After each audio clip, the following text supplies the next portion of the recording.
Assalamualaikum warahmatullahi wabarakatuh. Salam sejahtera bagi kita semua.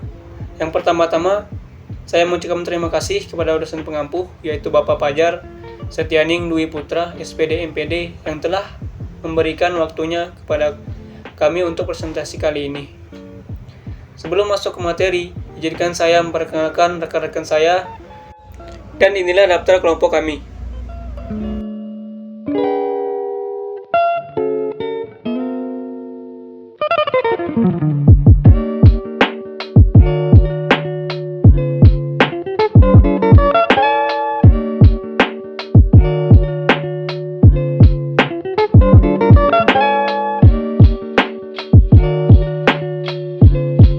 Materi kali ini yang akan kami bawakan yaitu tentang kekhawatiran seniman muda saat reog di Ponorogo diklaim Malaysia.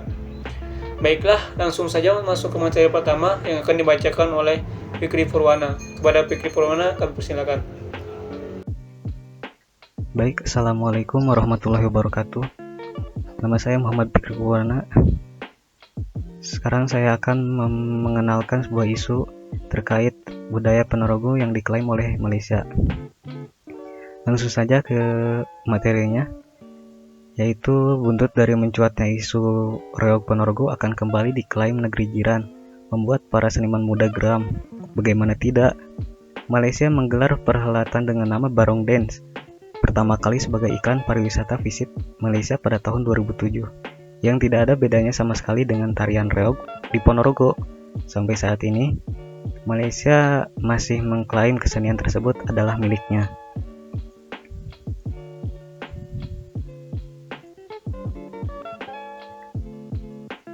Lanjut, supaya kita mengenal lebih dalam tentang budaya tari reog Ponorogo. Reog Ponorogo merupakan salah satu seni budaya yang berasal dari Jawa Timur, bagian barat laut, dan Ponorogo dianggap sebagai kota asal reog, yang sebenarnya gerbang kota Ponorogo dihiasi oleh sosok warok dan gemblak, dua sosok yang ikut tampil pada saat reog dipertunjukkan. Reog adalah salah satu budaya daerah Indonesia yang masih hangat, kental, dan hal-hal yang berbau mistik dan ilmu kebatinan yang kuat. Pertunjukan reog Ponorogo biasanya ditampilkan di ruang terbuka sebagai hiburan. Selain untuk hiburan, kesenian tersebut juga acap kali ditampilkan pada acara resmi seperti pernikahan, khitanan, setiap hari-hari besar lainnya.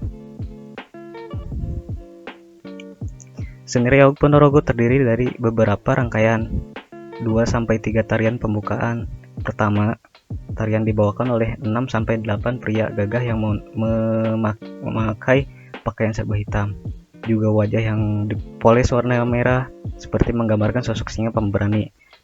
Kedua, tarian yang dibawakan oleh 6-8 gadis yang menaiki kuda sama seperti tarian tradisional, yaitu kuda lumping.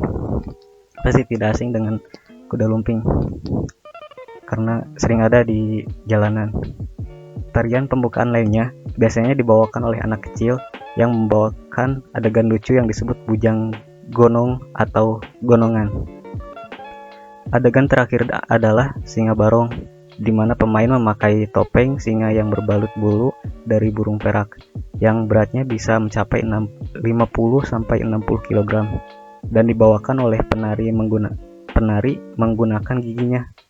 Hal ini harus dilakukan oleh seorang profesional yang sudah melakukan latihan berat. Juga dipercaya diperoleh dengan latihan spiritual seperti puasa dan tapa.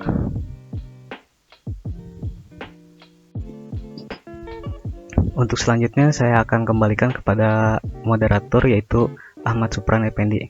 Kepada moderator, persilakan kembali. Baik, terima kasih kepada saudara Muhammad Fikri Purwana. Materi selanjutnya akan dipaparkan oleh saudara Muhammad Ilham Al-Fauziah. Kepada Muhammad Ilham Al-Fauziah, kami persilakan. Assalamualaikum warahmatullahi wabarakatuh. Saya Muhammad Ilham Al-Fauziah akan ikut menjelaskan yang sudah dibawakan oleh kawan saya, yaitu tentang isu-isu kekhawatiran seniman muda tentang tari reog Ponorogo diklaim oleh Malaysia. yaitu tentang kontroversi budaya tari reog Ponorogo. Kontroversi dimulai tak terimanya Riau Ponorogo diklaim oleh Malaysia. Seniman muda Solo mengajak masyarakat untuk mencintai budaya sendiri. Aksi ini berjalan atas inisiatif paguyuban Riau Ponorogo yang tersebar hanya melalui media sosial. Partisipan datang dari segala penjuru tentang isu ini, hingga para mahasiswa, seniman tari muda maupun yang tergabung dalam paguyuban Riau Ponorogo ataupun tidak. Nah, semuanya melakukan koordinasi untuk menggelar aksi pertunjukan. Nah, untuk apa aksi pertunjukan tersebut? Hal tersebut yaitu untuk dilakukan sebagai bentuk pembuktian akan eksistensi kesenian Riau Ponorogo tetap lestari, baik di kalangan pemuda ataupun pemudi.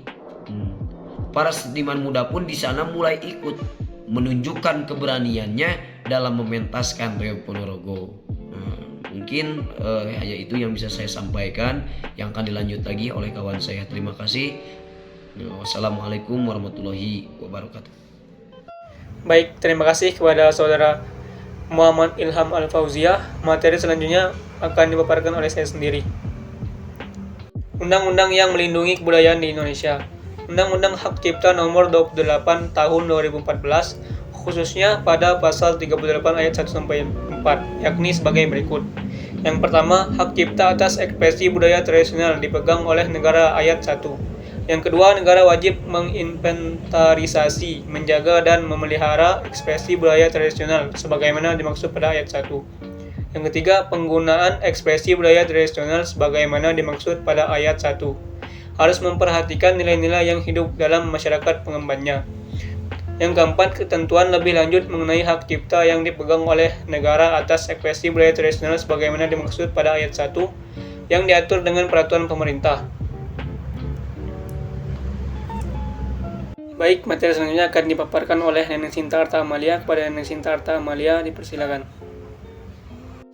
Bismillahirrahmanirrahim. Assalamualaikum warahmatullahi wabarakatuh. Perkenalkan, nama saya Neneng Sinta Arta Amalia. Saya dari Prodi Manajemen akan menyampaikan sebuah materi, yaitu alasan mengapa budaya perlu dilestarikan. Apa sih alasannya? Karena ekspresi budaya tradisional perlu mendapatkan perlindungan hukum di latar belakangi beberapa alasan, antara lain, yang pertama, munculnya kesadaran negara-negara berkembang untuk melindungi kekayaan intelektualnya tersebut, termasuk kepunahannya, berdasarkan WIPO Fact Finding Mission. Yang kedua, penggunaan yang menyimpang oleh negara-negara barat dengan mengambil dan menggunakan pengetahuan tersebut untuk kepentingan dirinya sendiri melalui klaim hak kekayaan intelektual. Dalam konteks ini, terjadi penyimpangan penggunaan pengetahuan tradisionalnya dari konsep awalnya sebagai cultural heritage menjadi hak kekayaan intelektual. Nah, kesimpulan dari materi ini, masyarakat sekitar, terutama seniman muda dan penari Riau Ponorogo, tidak terima dengan adanya berita bahwa Riau Ponorogo tersebut akan diklaim oleh negara lain, yaitu negara Malaysia. Mereka menolak pengklaiman tersebut dengan cara melakukan aksi gelar di berbagai daerah, salah satunya di kota Solo, yang mana aksi tersebut berjalan atas inisiatif dari paguyuban Riau, seniman muda, mahasiswa, dan juga komunitas lain yang tersebar melalui media sosial. Nah, mengenai aksi tersebut sebagai bukti bahwa sebagian dari masyarakat Indonesia menolak atas pengklaiman budaya tari Riau Ponorogo oleh Malaysia. Maka dari itu, kami mengajak semua orang untuk lebih banyak belajar lagi untuk mencintai budaya sendiri agar tidak ada negara lain yang ingin mengambil atau mengklaim hak milik budaya kita menjadi budaya mereka. Oke, dengan adanya kasus ini, ada sisi positif dan negatif yang dapat kita ambil. Sisi positifnya, budaya kita bisa menjadi terkenal di berbagai macam negara bahkan sampai ingin dihak milik oleh negara orang lain. Namun, sisi negatifnya, budaya kita sedikit terancam karena cara atau ulah mereka yang salah untuk mengenalkan budaya kita pada yang lain, namun diakui sebagai milik mereka. Oke, cukup sekian dari saya kembalikan kepada moderator. Baik, terima kasih kepada Saudari Neneng Sinta Arta Amalia. Mungkin cukup sekian presentasi dari kelompok kami. Kalau ada salah-salah kata mohon dimaafkan. Saya pamit undur diri. Assalamualaikum warahmatullahi wabarakatuh.